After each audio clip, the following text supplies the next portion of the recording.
Good morning my dear friends. आज हम लोग मैनिक रिएक्शन के बारे में पढ़ने जा रहे हैं। स्टॉवे कंडेंसेशन पढ़ लिया था। आज हम लोग मैनिक रिएक्शन के बारे में देखेंगे। मैनिक रिएक्शन क्या होता है? एक्चुअली ये कार्ल मैनिक के द्वारा दिया गया था। ये एक मल्टी कंपोनेंट रिएक्शन है। मल्टी कंपोनेंट का बोले या मल्टी कंपोनेंट कहने का मतलब है कि इसमें बहुत सारे कंपोनेंट्स होते हैं जो रिएक्शन में पार्टिसिपेट करते हैं। इसमें एक मल्टी कंपोनेंट रिएक्शन होता है जिसमें एक्टिव मिथिलीन कंपाउंड कहने का मतलब वैसा कंपाउंड या वैसा कीटोन जो कि इनोलाइजेबल हो। इनोलाइजेबल कीटोन को इसमें लिया जाता है और साथ साथ एक नॉन इनोलाइजेबल एल्डिहाइड लिया जाता है। Non enolisable aldehyde like formaldehyde. साथ साथ इसमें एमीन लिया जाता है जो कि यूजुअली सेकेंडरी एमीन लेते हैं। प्राइमरी एमीन भी रिएक्शन पार्टिसिपेट करता है लेकिन यूजुअली क्या है, हम लोग सेकेंडरी एमीन लेते हैं और ये रिएक्ट करता है in the presence of acid. Acid के प्रेजेंस में प्रोडक्ट मिलता है और उसको जब हम बेस से रिएक्शन कराते हैं तो बीटा एमिनो कार्बोनाइल कंपाउंड क्या मिलता है? Finally beta amino carbonyl compound मिलता है।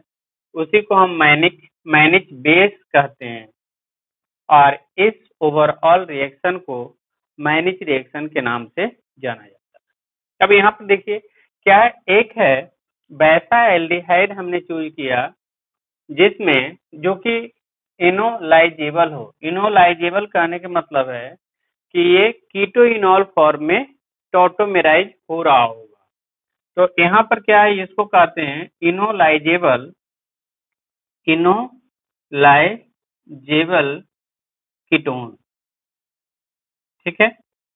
और एक वैसा हमने कार्बोनाइल ग्रुप चूज किया जो नॉन इनोलाइजेबल हो या जहां पर हमने क्या कहा, फॉर्मल्डिहाइड लिया है। तो ये नॉन इनोलाइजेबल एल्डिहाइड है, एल्डिहाइड। ठीक है। और साथ साथ इसमें हमने क्या लिया, सेकेंडरी एमीन। ठीक है। और इसको हमने HCl के प्रेजेंस में, एसिड के प्रेजेंस में जब रिएक्शन कराते हैं, ठीक है, तो यहाँ पर बीटा एमिनो, यहाँ पर बीटा पोजीशन पे क्या है, एमीन ग्रुप है। तो बीटा एमिनो कार्बोनिल कंपाउंड का फॉर्मेशन होता है और इसी को हम कहते हैं मैनिक बेस। और इस रिएक्शन को, overall reaction is known as Mannich reaction. ठीक है। तो फाइनली हम लोग कैसे इसको डिफाइन करेंगे? Manic reaction is a multi component reaction in which enolisable ketone, non enolisable aldehyde and secondary amine react with each other in the presence of acid to give a product which gives beta amino carbonyl compound on basification, and this reaction is known as Mannich reaction. ठीक है। अब manic reaction ये बनता कैसे है? तो आप यहाँ पर आप देखो, कुछ नहीं करना है इसमें, सिंपली याद रखने के लिए जो यहाँ पर एक्टिव हाइड्रोजन है ना, एक हाइड्रोजन इनोलाइजेबल कीटोन से, है ना, ऑक्सीजन नॉन इनोलाइजेबल एल्डिहाइड से और एक हाइड्रोजन सेकेंडरी एमीन से, है ना, निकाल दो एक वाटर के फॉर्म में H2O। ठीक है। और इन सभी कंपोनेंट को एक दूसरे के साथ जोड़ दीजिए। जैसे यहाँ पर देखिए C6H5COCH2, तो C6H5COCH2 यहाँ पर ये जुड़ गया, फिर CH2, ठीक है, और CH2 के बाद क्या जुड़ गया, एमीन। तो ये सब आपस में एक दूसरे से जुड़ जाते हैं और इसी को हम कहते हैं बीटा एमिनो कार्बोनिल कंपाउंड, और इसी को मैनेज बेस के नाम से भी जाना जाता है। This reaction is known as Mannich reaction. तो अब हम लोग इसका देखते हैं कि मैकेनिज्म क्या है, कैसे ये रिएक्शन करता है। तो कैसे ये रिएक्शन करता है, इसको आप थोड़ा सा देखो कि कैसे करता है ये मैनेज रिएक्शन। तो हेडिंग दे दीजिए मैकेनिज्म।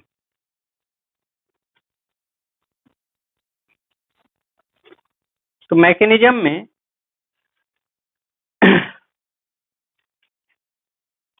मैकेनिज्म में आप देखो कि सबसे पहले आपने क्या लिया था, मैकेनिज्म में आपने क्या लिया था, फॉर्मल्डिहाइड, है ना, फॉर्मल्डिहाइड COHH, फॉर्मल्डिहाइड। और फॉर्मल्डिहाइड क्योंकि आपने एसिड लिया है ना, तो उसमें प्रोटॉन तो होगा ही। ये यहाँ पर क्योंकि लोन पेयर इलेक्ट्रॉन है, तो ये क्या होता है कि यहाँ पर ऑक्सीजन के साथ ही इसका बाइंड अप हो जाता है, मतलब H डबल बॉन्ड OH, और ऑक्सीजन पे क्या आ जाएगा, पॉजिटिव चार्ज। इसको हम कहते हैं oxonium ion, oxonium ion, oxonium ion. अब ऑक्सोनियम आयन का जब फॉर्मेशन हो गया, ऑक्सोनियम आयन का जब फॉर्मेशन हो गया, तब इसमें सेकेंडरी एमीन, है ना, सेकेंडरी एमीन इसमें पार्टिसिपेट करेगा। अब देखो सेकेंडरी एमीन क्या है, तो NHR,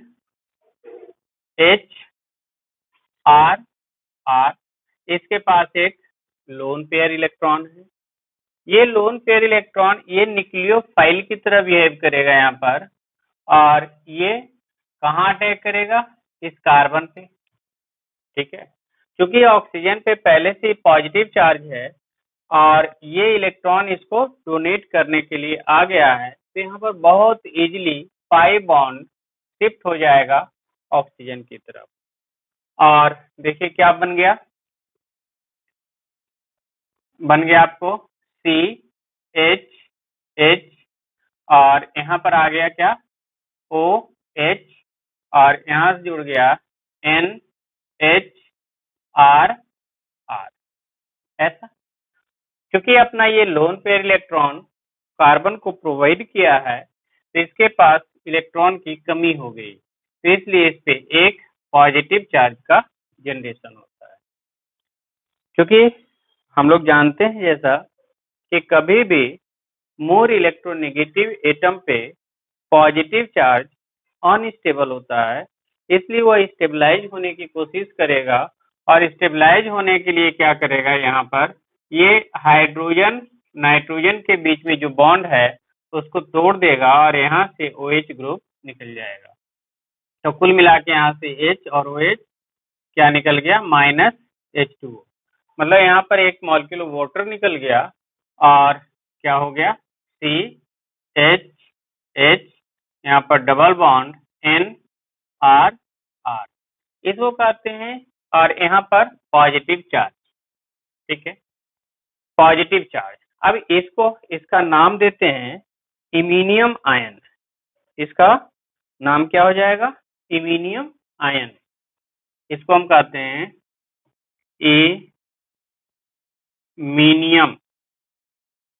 इमीनियम, आयन, और इमीनियम आयन, ठीक है। तो यहाँ पर इस स्टेप में क्या हो गया, फॉर्मेशन ऑफ इमीनियम आयन। तो फर्स्ट स्टेप में क्या होता है, इमीनियम आयन का फॉर्मेशन होता है, और इसको आप फर्स्ट स्टेप भी लिख सकते हो, first step is the formation of iminium ion. और इसके बाद सेकेंड स्टेप में फिर क्या होगा, जो आपने कीटोन लिया है, कीटोन क्या कौन सा लिया है आपने, इनोलाइजेबल वाला। तो इनोलाइजेबल कीटोन जो लिया है, देखिए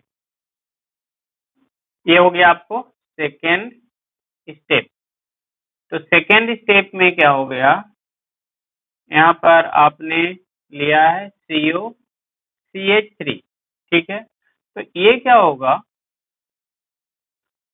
एसिड के प्रेजेंस में ये इनॉल फॉर्म में ज्यादा एग्जिस्ट करेगा, कुछ ऐसा COH डबल बॉन्ड CH2, ठीक है, इन प्रेजेंस ऑफ एसिड, है ना।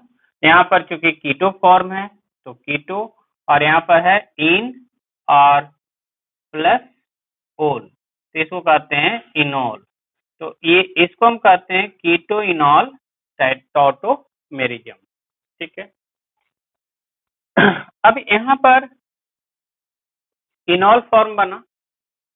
अब देखो इनॉल फॉर्म बना तो यहाँ पर अब क्या होगा, ए पाई इलेक्ट्रॉन्स है, यहाँ पर भी पाई इलेक्ट्रॉन्स है, लेकिन ये कार्बन है ना, जो इमीनियम आयन में जो कार्बन का फॉर्मेशन हुआ, सॉरी, इमीनियम आयन में जो कार्बन है वो कैसा कार्बन है, sp2 हाइब्रिडाइज्ड कार्बन है। तो जो sp2 हाइब्रिडाइज्ड कार्बन है, यहाँ पर इमीनियम आयन में कैसा कार्बन है, sp2 हाइब्रिडाइज्ड है, और sp2 हाइब्रिडाइज्ड होने के साथ साथ यह एक मोर इलेक्ट्रोनेगेटिव एटम से जुड़ा हुआ है। तो ये हमेशा क्या होगा, ये इलेक्ट्रोफाइल की तरह बिहेव करेगा, है ना। इसको आप कह सकते हो एक्ट एज इलेक्ट्रोफाइल, इलेक्ट्रोफाइल की तरह ही बिहेव करेगा।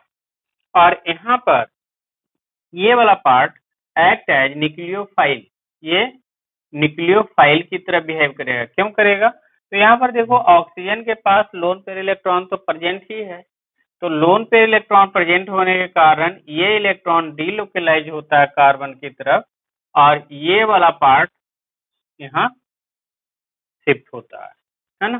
तो अपना इलेक्ट्रॉन देता है, पाई इलेक्ट्रॉन का शिफ्टिंग नाइट्रोजन की तरफ होगा। तो इन दोनों से क्या बन गया, आप ये जोड़ के लिख सकते हो, बना क्या, ये CO और यहाँ पर क्या हो गया H, और इस पे पॉजिटिव चार्ज, यहाँ पर आ गया CH2, ठीक है, और ये CH2 यहाँ जुड़ गया CH2N, इसके पास लोन पेयर आ गया R और R, ठीक है। अब देखो यहाँ पर क्या है, ये जो हाइड्रोजन है ये आसानी से, है ना, शिफ्ट हो जाएगा नाइट्रोजन के ऊपर। क्यों शिफ्ट होगा, क्योंकि नाइट्रोजन लेस इलेक्ट्रोनेगेटिव है देन ऑक्सीजन एटम, और जब यहाँ पर लेस इलेक्ट्रोनेगेटिव होने के कारण इस पे पॉजिटिव चार्ज है, तो यहाँ पर H न रह करके इसके पास रहना ज्यादा प्रेफर करेगा, और जब प्रेफर करेगा तो फाइनली प्रोडक्ट देखिए क्या मिल रहा है आपको, CO CH2 और यहाँ पर NH R और R। अब जब इसका इलेक्ट्रॉन ये ले लिया तो क्या हो जाएगा, यहाँ पर इसके पास पॉजिटिव चार्ज आएगा। अब इसको लास्टली हम क्या करेंगे, बेसिफिकेशन, मतलब इसको बेस के साथ न्यूट्रलाइज करेंगे। जब बेस के साथ इसको न्यूट्रलाइज करेंगे तो क्या होगा, यहाँ से ये प्रोटॉन इजीली एब्स्ट्रैक्ट होगा बेस के प्रेजेंस में, ठीक है, ये प्रोटॉन एब्स्ट्रैक्ट होगा और शेयर्ड पेयर इलेक्ट्रॉन नाइट्रोजन की तरफ शिफ्ट होगा। फाइनल प्रोडक्ट कुछ इस वे में बन जाता है, CO CH2 N R और R। इसी को हम कहते हैं अल्फा बीटा, मतलब beta amino carbonyl compound, beta amino carbonyl compound, and this is known as managed base, this is the overall mechanism. तो एक बार आइए फिर से हम लोग देखते हैं कि मैकेनिज्म में हुआ क्या। सबसे पहला स्टेप है कि जो हम लोग लिए थे नॉन इनोलाइजेबल एल्डिहाइड, वह एसिड के प्रेजेंस में ऑक्सोनियम आयन का फॉर्मेशन करता है, और यह ऑक्सोनियम आयन क्या होता है, इलेक्ट्रोफाइल की तरह बिहेव करता है, जिसपे एमीन कार्बन पे अटैक करता है, और इस प्रकार से हम लोग को इमीनियम आयन बनता है, इमीनियम आयन। तो ये फर्स्ट स्टेप में इमीनियम आयन का फॉर्मेशन होता है। और सेकेंड स्टेप में जो हम लोगों ने क्या लिया था, दूसरा कीटोन लिया था। कैसा कीटोन? एक्टिव मिथिलीन ग्रुप वाला, मतलब यहाँ पर इनोलाइजेबल कीटोन लिया था। तो इनोलाइजेबल कीटोन जो है कीटो से इनॉल फॉर्म बनाता है, और यहाँ पर इनॉल फॉर्म बनने के कारण क्या हुआ कि ये पाई इलेक्ट्रॉन है ना sp2 hybridize carbon of iminium ion पे अटैक करता है, और अटैक करने के बाद बीटा एमिनो कार्बोनिल कंपाउंड का फॉर्मेशन करता है आफ्टर बेसिफिकेशन। तो एक बहुत सिंपल सा एक मैकेनिज्म है, इसमें बहुत ज्यादा परेशान होने की जरूरत नहीं है। ठीक है, तो ये है इसका ओवरऑल मैकेनिज्म। अब आइए इसमें कुछ एप्लीकेशन पार्ट या कुछ क्वेश्चंस हम लोग करते हैं कि कैसा क्वेश्चंस पूछा जा सकता है। तो एक दो क्वेश्चन आप बनाइए इस पे कि क्या क्या है।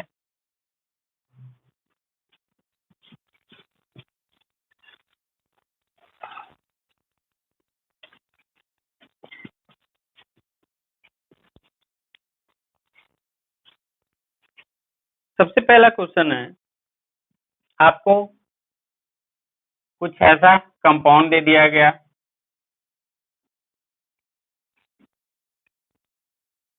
COCH3, ठीक है, और एक एरो दे दिया गया। उसमें पहला पार्ट है कि आपको रिएक्शन कराने हैं किससे, सेकेंडरी एमीन, है ना, या एल्डिहाइड ले लिया गया है, CH HCHO फॉर्मल्डिहाइड, है ना, सेकेंडरी एमीन ले लिया गया है NHR2,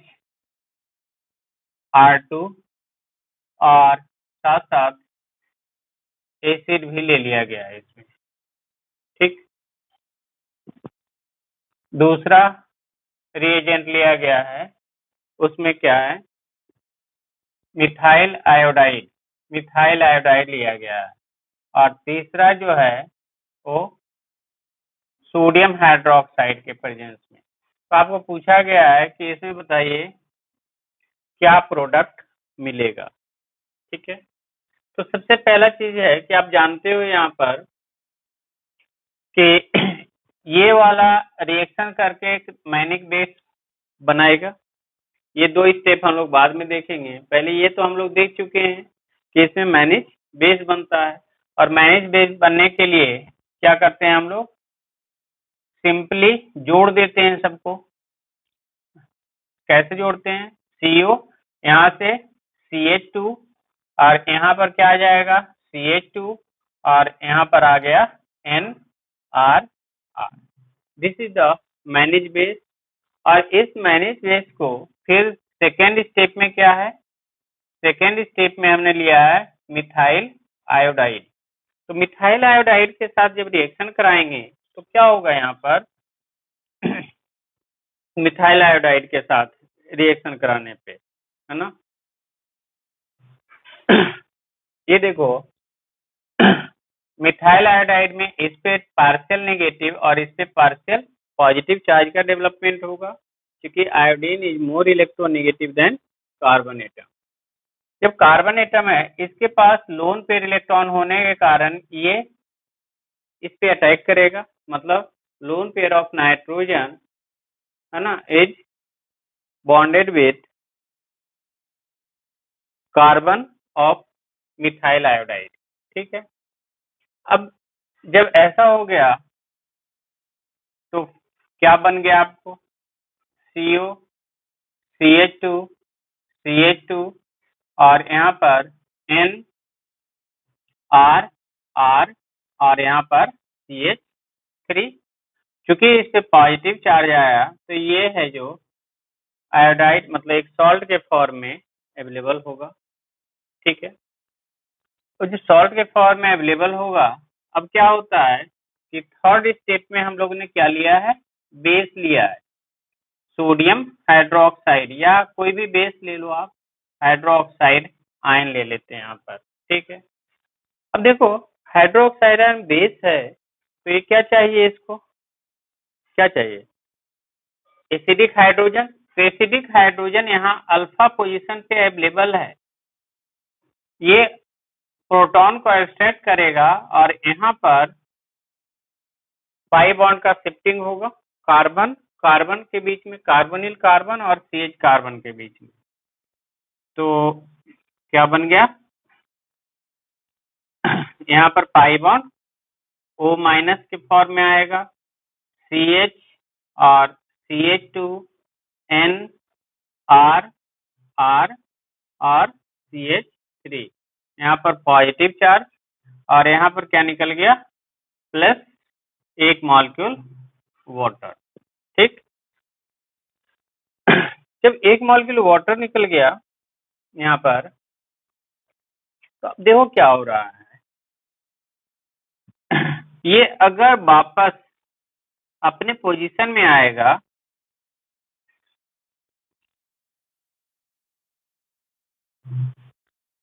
यहाँ पर 1 2 3 4, 1 2 3, 3 ही है, एक छूट कहाँ गया, सॉरी यहाँ पर डबल बॉन्ड है ना, क्योंकि ये, तो यहाँ पर क्या हो गया, ये जैसे ही आएगा ये यहाँ शिफ्ट होगा और ये वापस अलग हो जाएगा। तो जब अलग होगा तो क्या बन गया, देखिए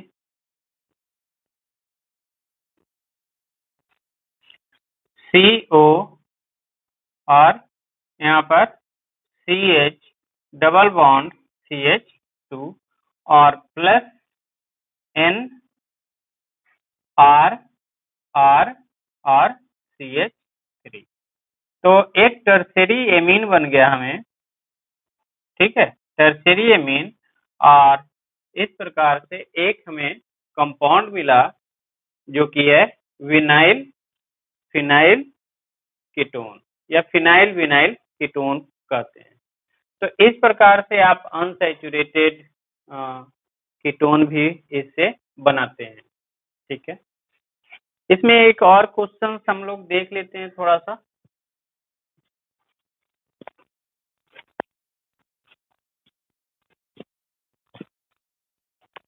एक क्वेश्चन है,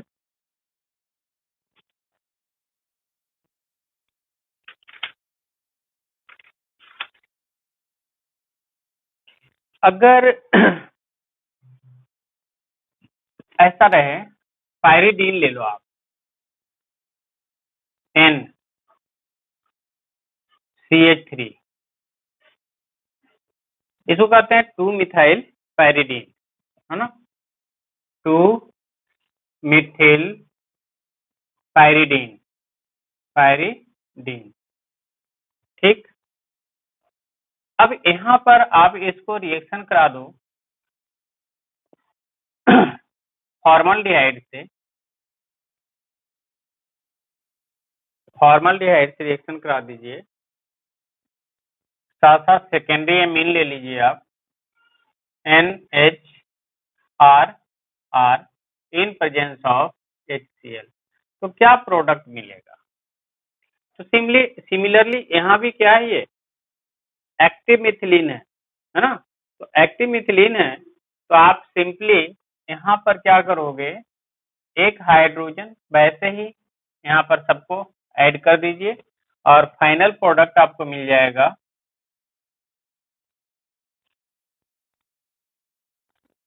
CH2NRR, इस प्रकार का एक प्रोडक्ट मिल जाएगा। तो सिंपल है, बहुत ज्यादा पैनिक रिएक्शन नहीं है, आप बहुत इजीली इसको कर सकते हो। ठीक है, एक और रिएक्शन आप बना के दिखाइए, है ना। और रिएक्शन क्या है?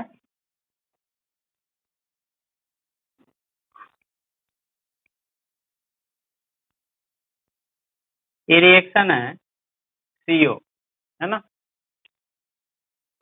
यहाँ पर साइक्लोहेक्सेनोन कहेंगे इसको।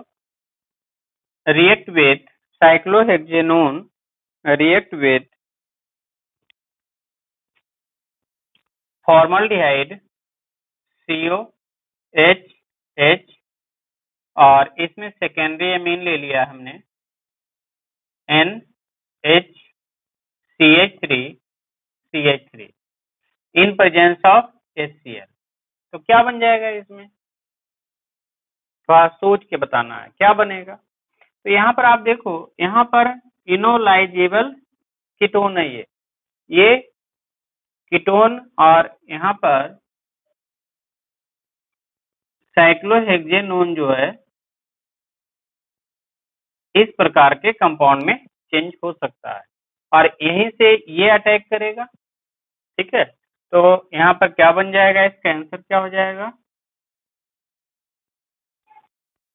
यहाँ पर आ जाएगा CH2 एंड NCH3CH3 और यहाँ पर O। तो यहाँ पर भी देखो अल्फा सॉरी ये फंक्शनल ग्रुप है, तो अल्फा कार्बन बीटा कार्बन, तो बीटा एमिनो कार्बोनिल कंपाउंड बना है, जिसको हम लोग मैनिक बेस के नाम से जानते हैं। ठीक है, मैनिक बेस के नाम से जानते हैं। अगर इसी को दूसरा स्टेप और ले लो, एक इसमें एक मिथाइलेशन करा दो, मिथाइल आयोडाइड, और दूसरा रिएजेंट ले लो सोडियम हाइड्रोक्साइड, तो क्या बन जाएगा इसमें? आप खुद बताइए करके, है ना। मिथाइल आयोडाइड, मिथाइल तो यहाँ जुड़ेगा, है ना। सबसे पहला स्टेप में क्या आ जाएगा, देखो CO CH2 NCH3CH3, और यहाँ से बनेगा ये CH3, ये सॉल्ट के फॉर्म में रहेगा, और यहाँ पर आयोडाइड रहेगा। अब क्या होगा, यहाँ पर एक हाइड्रोजन तो प्रेजेंट है ना, हाइड्रोजन तो एक प्रेजेंट है, तो ये चूंकि अल्फा हाइड्रोजन है, तो अल्फा हाइड्रोजन से ये एब्स्ट्रैक्ट करेगा प्रोटॉन, और प्रोटॉन जब एब्स्ट्रैक्ट करेगा तो क्या बना सकता है, इसको मिटा रहा हूं मैं। प्रोटॉन जब यहाँ पर एब्स्ट्रैक्ट करेगा तो क्या बना देगा, देखिए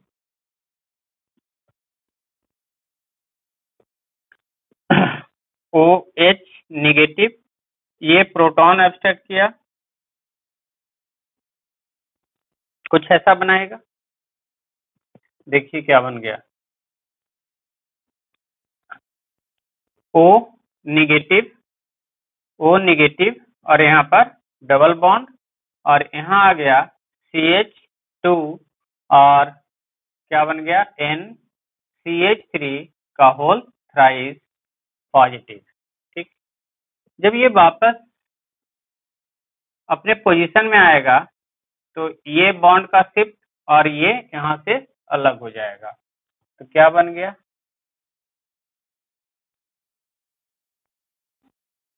यहाँ पर बन गया डबल बॉन्ड O और डबल बॉन्ड CH2। ठीक है, और प्लस NCH3 का होल थ्राइस, टर्शरी एमीन, और this is the main product. This is the overall part of manage reaction. I hope आप लोग इसे अच्छे से समझे होंगे। ठीक है, थैंक यू।